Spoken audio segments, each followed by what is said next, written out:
Minha gente,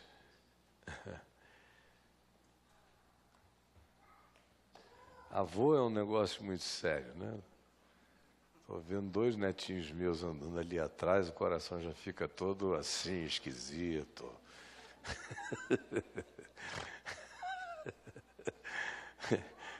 Ele vai ficando adolescente, vai ficando assim já um pouco sem graça, menos vovô, menos vô. Agora, nos próximos dias, a nossa netinha mais velha está fazendo 18 anos. E foi ontem, agora já tem 18 anos. Dialoga com você num nível perturbador, provocador e maravilhoso, instigante e lindo, de modo que eu me fascino.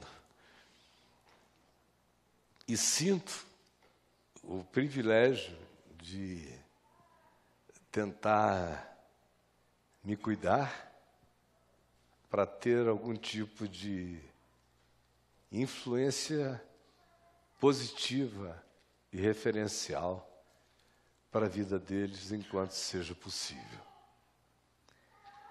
Porque as coisas vão ficar cada vez mais difíceis na mente humana, na compreensão, no discernimento. As loucuras vão crescer enormemente. As angústias existenciais e o desassossego não tende de modo algum a melhorar. E o meu desejo, minha motivação maior hoje na existência, tem a ver com o que você pode deixar de farol aceso na escuridão. Pelo menos essa é a minha principal motivação. Construir farol para os afogados da sociedade líquida. Farol, farol, farol. Que foi o sentimento que Pedro teve, por exemplo, olhando para o mundo dos dias dele, vivendo entre Nero, entre Calígula, Cláudio e Nero, naquela escuridão louca, naquela sociedade que, ao seu modo, foi profundamente líquida, dissoluta ao extremo, sem referência, enlouquecida. E é fácil verificar essa loucura por essas 3 figuras em sequência que eu mencionei.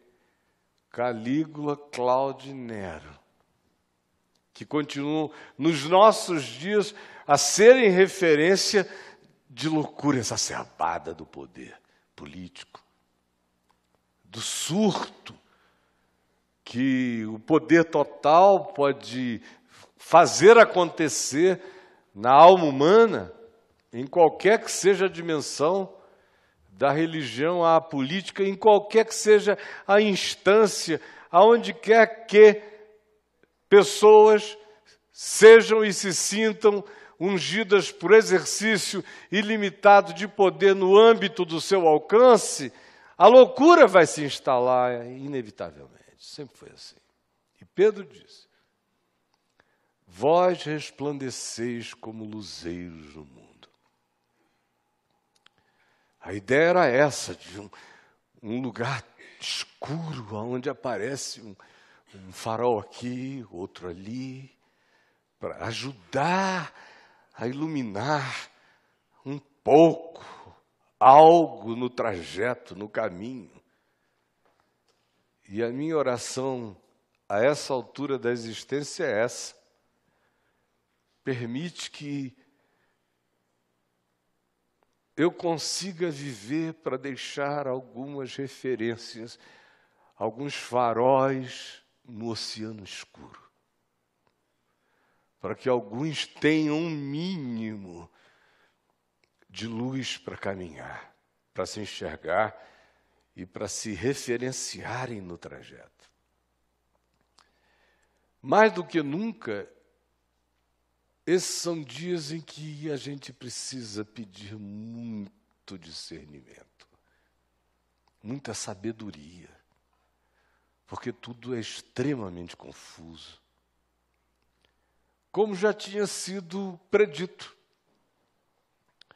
especialmente no que diz respeito a nós, habitantes do ocidente da Terra, é inquestionável a realidade de que nós nos tornamos os grandes influenciadores, provocadores de tudo quanto acontece no planeta Terra. A China pode ter uma população abismalmente imensa, mas que é inapelavelmente invadida e influenciada pelo Ocidente. A própria reação islâmica radical, a mais extremada, assim considerada, nada mais é do que uma reação à loucura do Ocidente cristão. O Ocidente não se tornou o que ele é sem a doença do cristianismo. O cristianismo pariu a civilização que a gente conhece como ocidental. Ela nasceu, é judaico-cristã, mas foi emulada e catapultada pelo fenômeno do cristianismo constantiniano. É o Império Romano redivivo, mantido existente pelo cristianismo. Não foi à toa que Constantino foi chamado de o 13º apóstolo. Quando o que era o movimento de Jesus se transformou numa religião organizada e que se veio a constituir numa grande meretriz civilizatória, criando as mais extraordinárias loucuras que já se viveu em nome de Deus na história registrada da civilização humana. Nunca se produziu tanta loucura. Nunca. Como o cristianismo conseguiu produzir. Porque loucuras em nome de Deus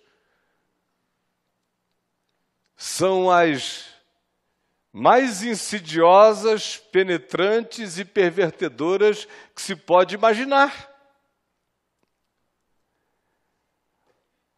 Em nome de Deus, se destruiu a sexualidade humana no Ocidente,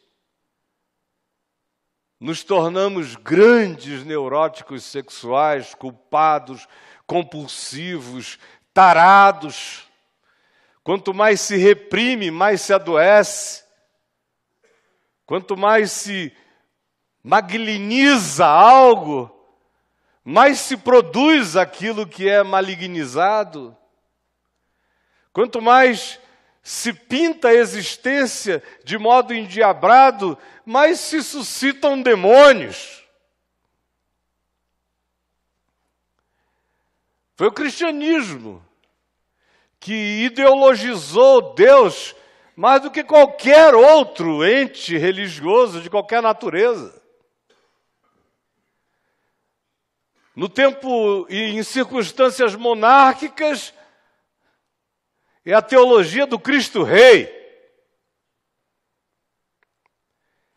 Quando a tendência era principesca, era de principados, ou era feudal, se desenvolvia uma teologia totalmente adaptada à ideia da força dos anjos, dos principados, das potestades.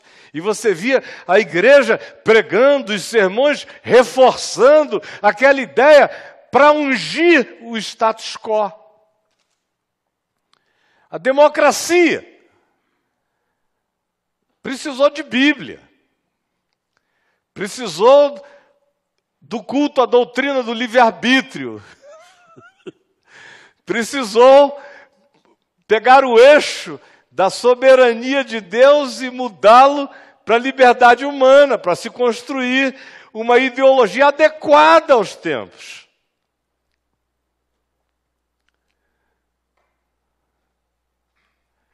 De modo que o cristianismo nunca existiu sem ser como aquilo que o Apocalipse chama de um falso profeta ungindo a besta política. Apocalipse 13. João, na primeira epístola dele, abra ou então deslize aí, 1 João, capítulo 2, ele nos diz exatamente isto, numa fala nostálgica, doída, pelo menos a mim dói, quando eu leio o que ele diz, no capítulo 2, verso 18, primeira epístola: filhinhos, já é a última hora. Olha, João pensava, vivendo já numa era pós-Nero, João já estava aqui vivendo num período provavelmente de Domiciano, de Tito. Jerusalém já tinha caído, portanto, ele estava de Domiciano para lá. E ele olha para o mundo e olha já para aquilo que estava começando a acontecer na comunidade dos discípulos. E diz: filhinhos, já é a última hora. E como ouvistes que vem o anticristo, também agora muitos anticristos têm surgido, pelo que conhecemos que esta é a última hora, pela proliferação do espírito antivida, anticristo, anti-evangelho, anti-amor, anti-misericórdia, anti-solidariedade. Quanto menos dessas coisas, mais de anticristo. E aí olhem a dor nostálgica dessa expressão do verso 19. Eles saíram do nosso meio. O que João está dizendo é: esses anticristos estão sendo produzidos pelo Evangelho. Evangelho que não evangeliza. E a relação com um Cristo que não me rende ao senhorio de Jesus, só produz anticristos. Só produz anticristos. Não há nada que provoque mais diabo do que quase Deus. Não há nada que provoque mais perversão humana do que quase vida. É esse encontro sem entrega que produz o pior de nós. Por isso, Pedro diz: antes lhes seria melhor se jamais tivessem conhecido o caminho da verdade. O não saber dessa referência faz menos mal do que saber dela e voltar-se, conviver com ela e se tornar cínico. Honrá-la com os lábios, mas não vivê-la com sinceridade. Não se esqueçam que a ideia bíblica é aquela de que o querubim da guarda, o anjo de luz pervertido, se torna assim na presença de Deus. Não há lugar, nem situação que possa fazer com que o pior de um ser humano apareça do que nessa relação que chega perto o suficiente para saber, para processar no entendimento e para depois de um tempo ir negando aquilo pelo cinismo, pela não entrega. Aí o que daí desabrocha, no nível civilizatório, produziu o cristianismo, que é o grande inventor da angústia existencial, da culpa ocidental, do desespero, da sofreguidão, do Deus acusatório, de um falo peniano ou de genitálias maiores do que buracos negros culposos. Esses gadarenos loucos, todos batizados, todos cristianizados, todos escola dominicalizados, todos crismados, todos com primeira e última comunhão, todos com água benta, todos com sede, todos sem Deus, todos morrendo. Eles saíram do nosso meio. E ele prossegue dizendo, entretanto, não eram dos nossos, porque se tivessem sido dos nossos, teriam permanecido.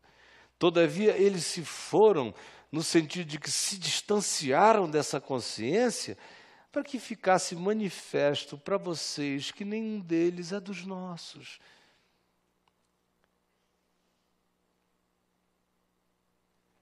Saíram do nosso meio. Há 2, 3 dias atrás, eu reencontrei uma pintura que eu não via há muito tempo, e ela é muito impressionante, do Luca Signorelli.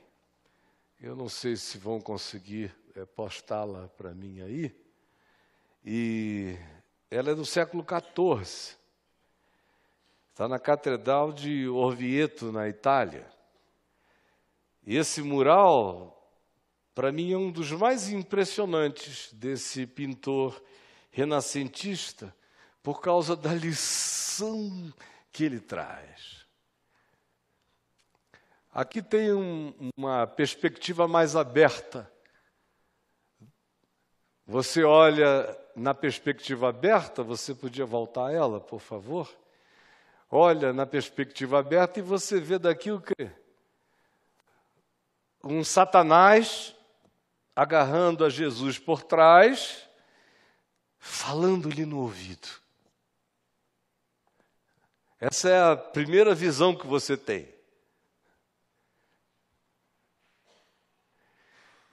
Aqui em volta você tem a sociedade conforme ela era. No pé deste altar tem uma mistura de relicários de igreja com espadas e escudos, que é uma marca característica do cristianismo, que invadiu o mundo com a cruz e a espada.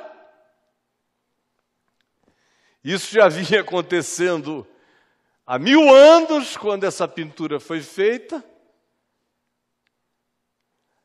Todas as caras possíveis da sociedade, identificadas com esse centro de convergência de um Cristo perturbado pelo diabo. É o que se vê de longe. A segunda imagem, que é ela própria mais fechada, pode trazê-la, por favor? Quando você olha mais de perto, você vê que esse Jesus é maligno. Olha a cara do bicho. Ele é pior do que Satanás. Olha bem, não é o Jesus renascentista. Ele é de longe, ele é. Se você vai se aproximando, você vai vendo a deformação. Olha o olho do cara. Olha as orelhas dele. Olha a atitude. Agora, a maior sutileza é de quem é essa mão que sai aqui? Essa mão esquerda. É do Cristo ou é do anticristo? Ou esse Cristo não é, porventura, o anticristo? O que ele está tentando dizer é um modo dele dizer, uma pintura encomendada pelo Papa Urbano IV. A crítica dele vem assim. O que ele está dizendo é: o que vocês chamam Jesus acontece sob os auspícios, os conselhos do demônio. E o que vocês chamam de mão de Deus é a extensão da mão de Satanás. Agora, quem pode negar que não tem sido assim? Eu, por exemplo, não tenho tempo para sair contando a sequência histórica da confirmação disso durante esses últimos 1.700 anos, pelo menos, de construção de cristianismo oficial. Mas não precisa ir longe, olha aqui em volta de você. Todos os Jesuses que você vê, por exemplo, na televisão, são esse aqui, ó. Nas igrejas, pregando por aí. É um Cristo que ama dinheiro, ama poder, ama controlar. É uma fachada. É uma dissimulação. Pelos seus frutos eu o discerno, e sei que esse Jesus de crentes tem sido um diabo. Que o Jesus do cristianismo não foi mais que Satanás. Pelos frutos do cristianismo o conhecereis. Foi tão de Deus que o mundo ficou como ficou, não é? Ou isso nunca teve nada de Deus, nós é que temos enganadamente confundido e misturado as coisas. A lição é séria, e é essa que diz que frequentemente nós confundimos o anticristo com o Salvador. E confundimos a mão do diabo com a mão da salvação. E a história do cristianismo é a própria comprovação. Por que eu estou dizendo isso? Porque os dias são de muita confusão. Eu fico vendo, por exemplo, comentários de alguns de vocês em redes sociais, em coisas por aí. Eu digo, meu Deus, tão queridos e tão enganados, tão sem percepção, tão sem discernimento. Aí eu me assusto, eu digo, se essas pessoas que supostamente estariam mais próximas de uma informação mais límpida, lúcida do Evangelho, estão assim, imaginem então o que e onde é que se pode ter esperança?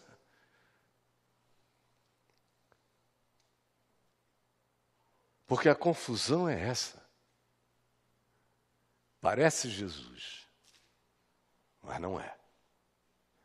é feito em nome de Deus, como mão de Deus, mas são obras malignas. E ninguém estranhe que o pior que apareça para o mundo venha justamente daquilo que de melhor já visitou o mundo.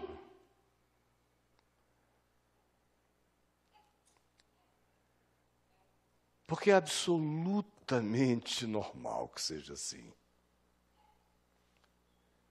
Não há nada que produza mais ante Deus na vida do que a suposta familiaridade com o divino que nos torna cínicos o coração. Hoje nós vamos tomar a ceia do Senhor.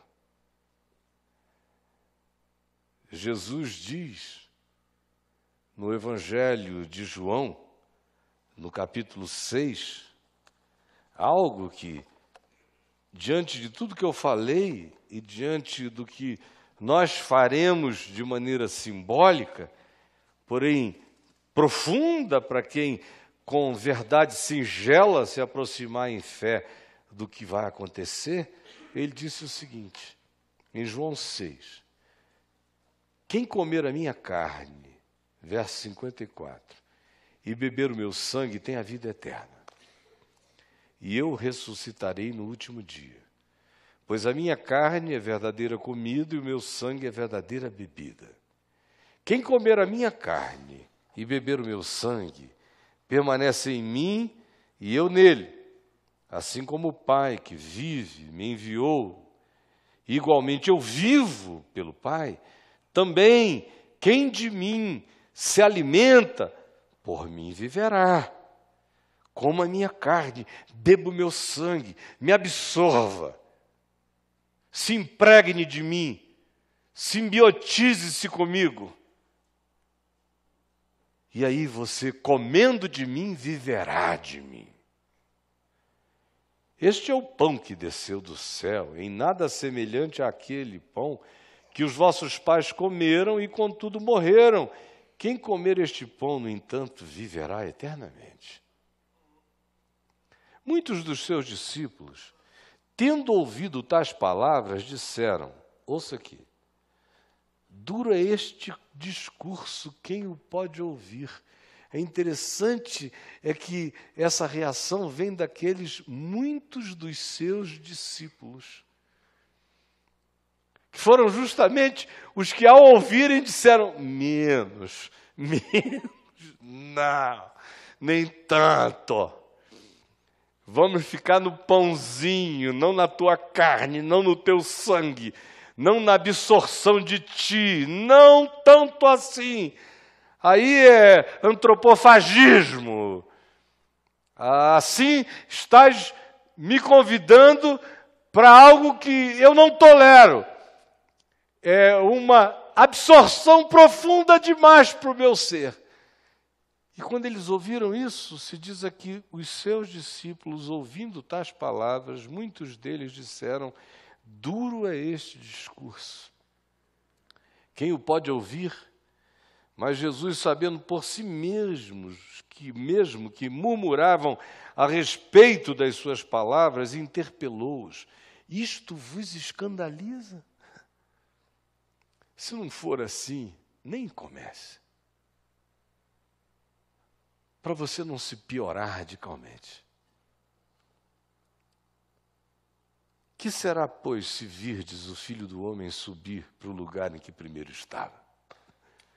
Aí já começa a ser uma afirmação que beira e cheira a OVNI e a abdução. Não quero também. Essa introjeção de Cristo, nesse nível, é insuportável. Jesus disse, e se eu vos disser, para que dimensão isso projeta a todos vocês? Será muito mais insuportável ainda. Entendam, eu não estou falando de vocês comerem pedaços de mim. Quase que está escrito aqui, seus idiotas. O Espírito é o que vivifica. A carne, para nada aproveita, se não comer fresca, ela apodrece. Eu não estou falando de pedaços de mim, seus idiotas. As palavras que eu vos tenho dito, palavras, não letras, palavras, são espírito e são vida.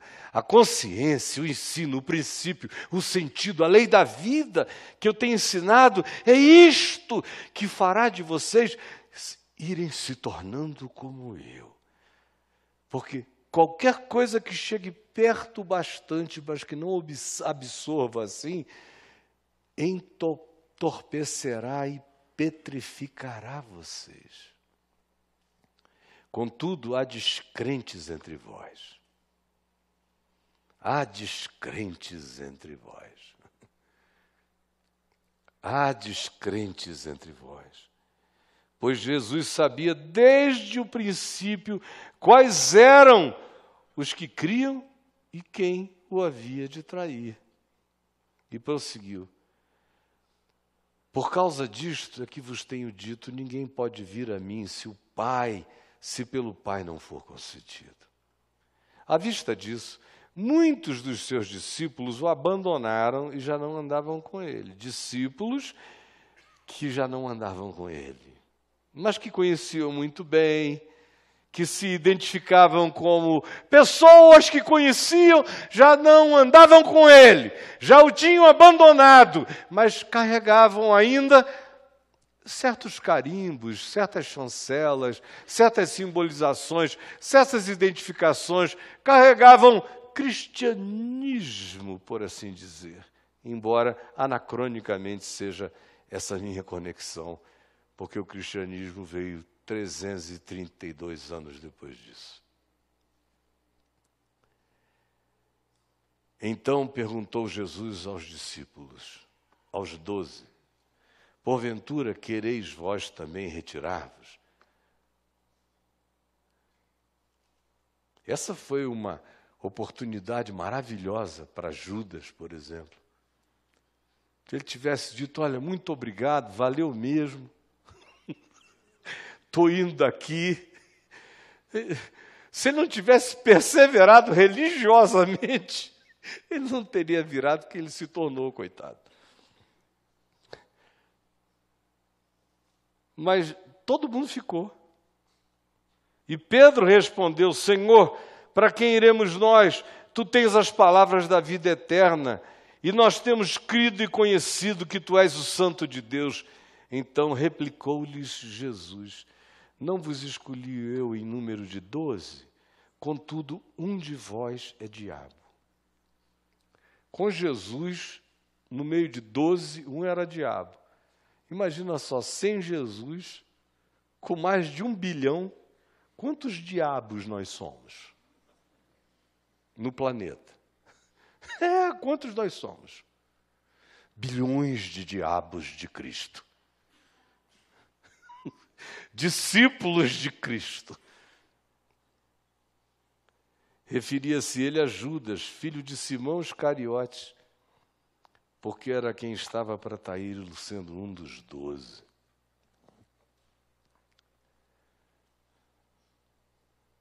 Um de vós é diabo. Aí você diz, o que você está querendo me dizer para eu não tomar aquela ceia? Não. Seria superstição te dizer isso. Eu não creio que aquele pão mata ninguém. A gente é alimentado de espírito e de vida. A minha pergunta a você é, aproveite essa oportunidade e reveja. O que você quer ser em relação a essa palavra da vida? Porque ou a aproximação dela acontece com absorção transformadora, ou a aproximação dela só torna cínica, insensível, empedrada, demoniacamente familiarizada a nossa alma como a verdade que nunca se transforma em caminho e em vida para nós. E aí, a gente acaba servindo àquela imagem que aqui estava. A gente vai ficando discípulo dessa perversão, cumprindo propósitos enganosos em nome de Jesus, porque a palavra não entrou em nós, não se fundiu em nós. Nós não demos razão a Deus na nossa vida até o fim. Quem discute com o amor, você discute com o amor, você tem reparos a fazer na misericórdia, você tem restrições à compaixão, você está nesse ponto miserável, me diga. Eu sei que muitos aqui estão. E no próximo ano, alguns aqui ficarão insuportavelmente desumanos.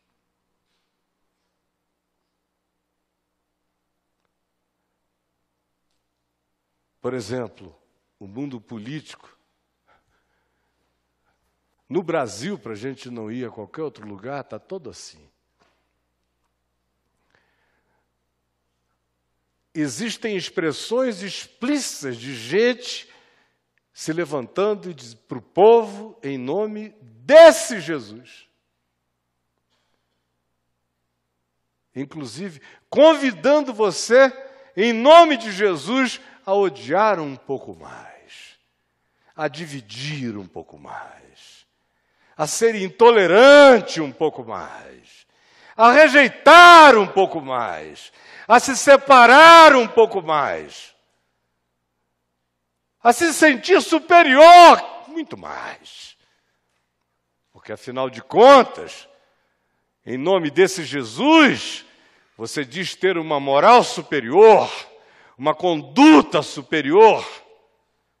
É em nome desse Jesus que guerras em nome de Deus são feitas, que fossos são construídos, que ódios ungidos são praticados e que homicidas são coroados bispos de Deus, candidatos de Deus, eleitos de Deus, representantes de Deus, em igrejas de Deus que nada mais são do que prostíbulos malignos.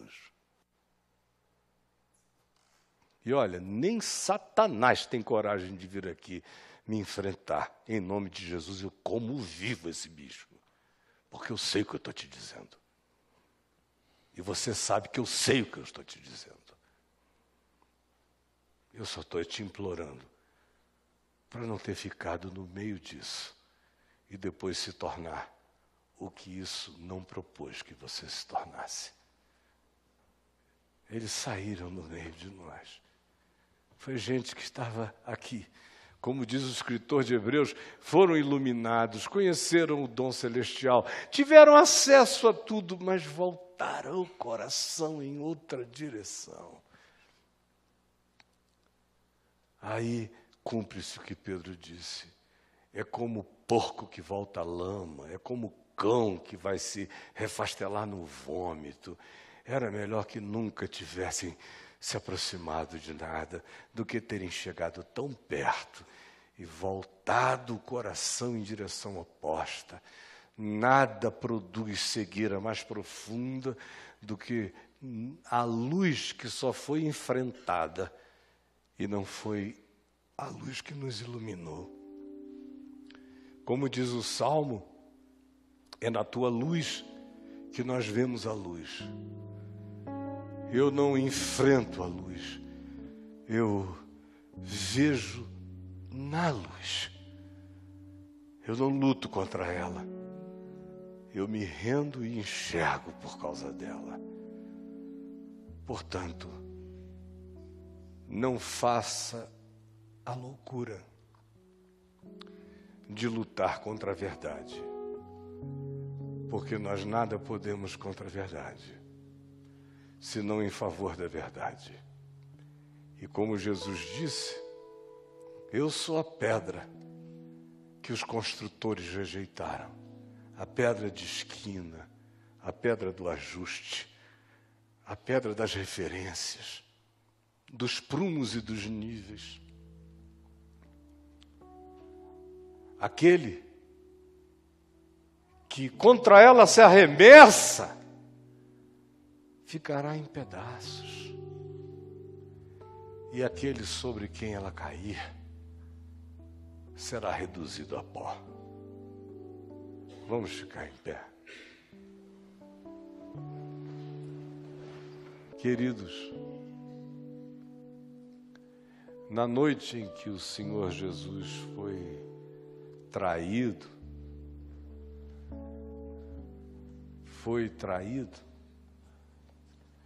essa é uma expressão repetida em todos os 4 evangelhos, não deixam de usar essa expressão, na noite em que foi traído. Depois Paulo, escrevendo aos Coríntios de novo, fala dessa noite em que ele foi traído. Quando ele não foi traído? Quando?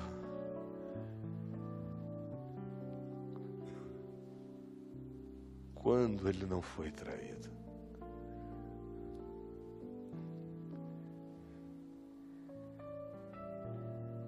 O que nos salva é o arrependimento que renova a consciência e nos salva do cinismo. E também nos salva da síndrome de Judas, que é o suicídio, é a angústia de ter andado com Jesus e ter traído e ter se culpado tanto que se matou de agonia, que é a história do Ocidente, a história dos que traíram e se suicidam angustiados, e são neuróticos e aflitos, e acabam confundindo Jesus com o diabo,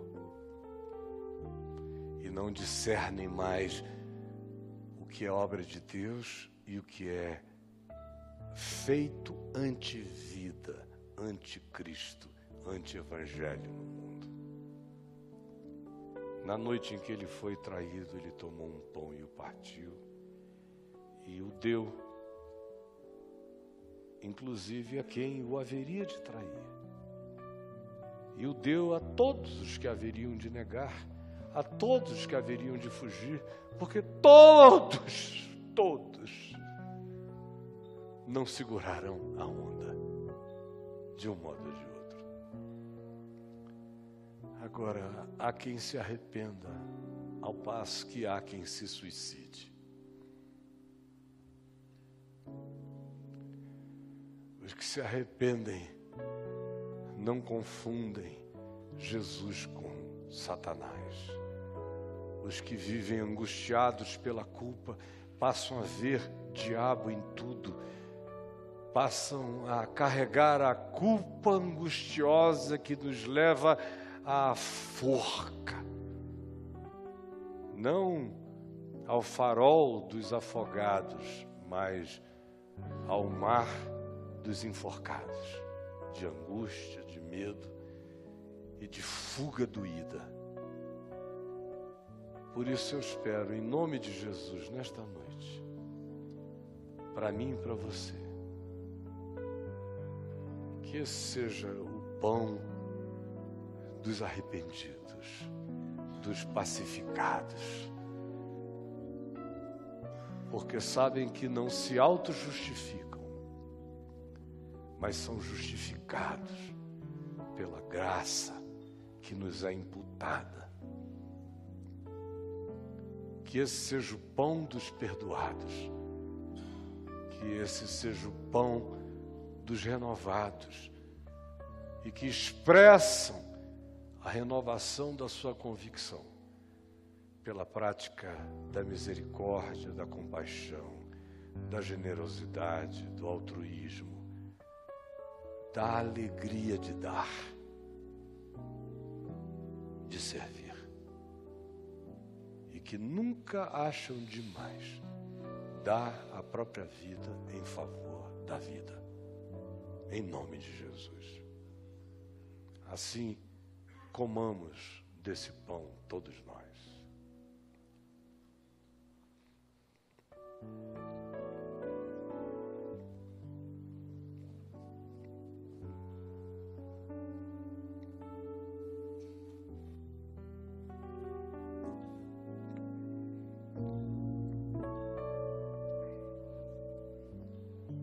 Depois de haver ceado, ele tomou um cálice e o deu aos seus discípulos, dizendo-lhes: este cálice é o Novo Testamento, é um testamento novo, é o testamento da minha dádiva de herança.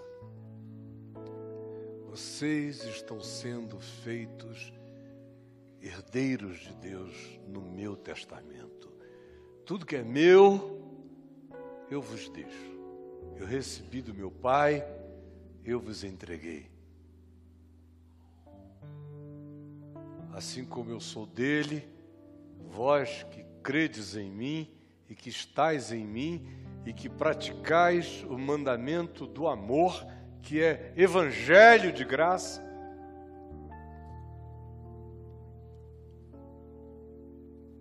sois herdeiros desse testamento, dessa herança, filhos dessa promessa.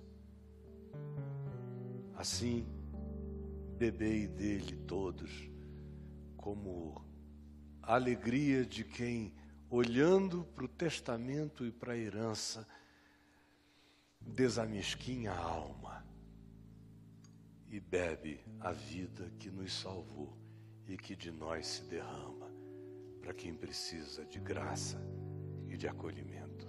Bebei todos.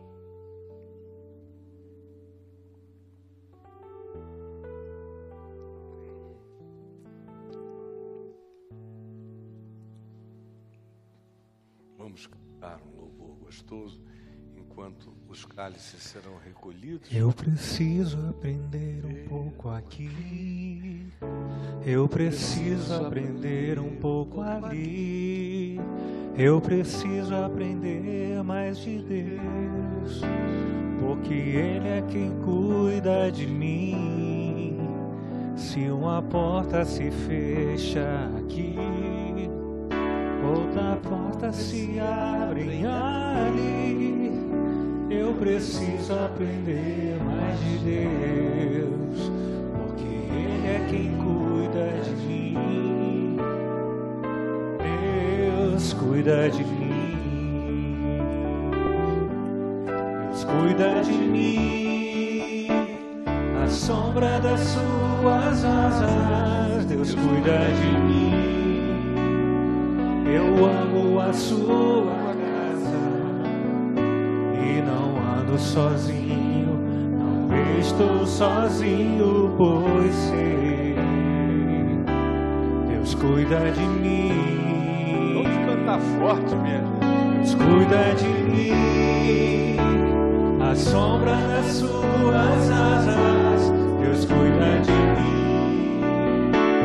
Eu amo a sua casa e não ando sozinho, não estou sozinho, pois sei, Deus cuida de mim. Amém.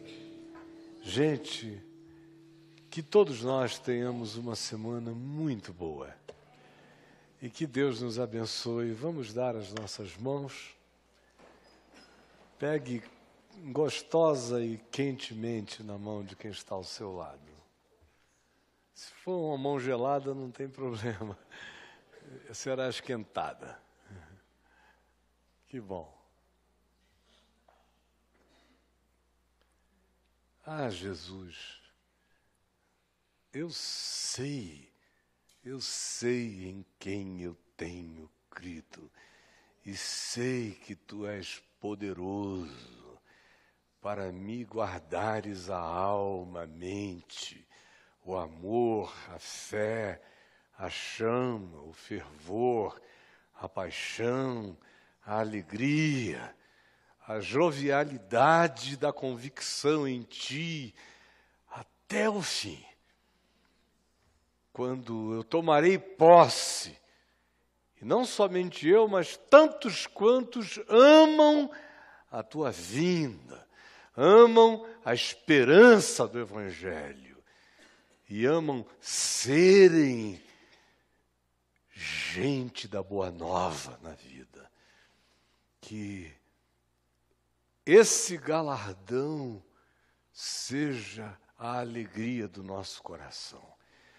Que a preservação do nosso ser em ti seja a grande ambição da nossa vida, para que não sejamos corrompidos pela Bíblia sem Evangelho, para que não sejamos corrompidos por um Deus sem Jesus, para que não sejamos corrompidos por um Cristo sem amor, para que não sejamos corrompidos pelo cristianismo sem Evangelho.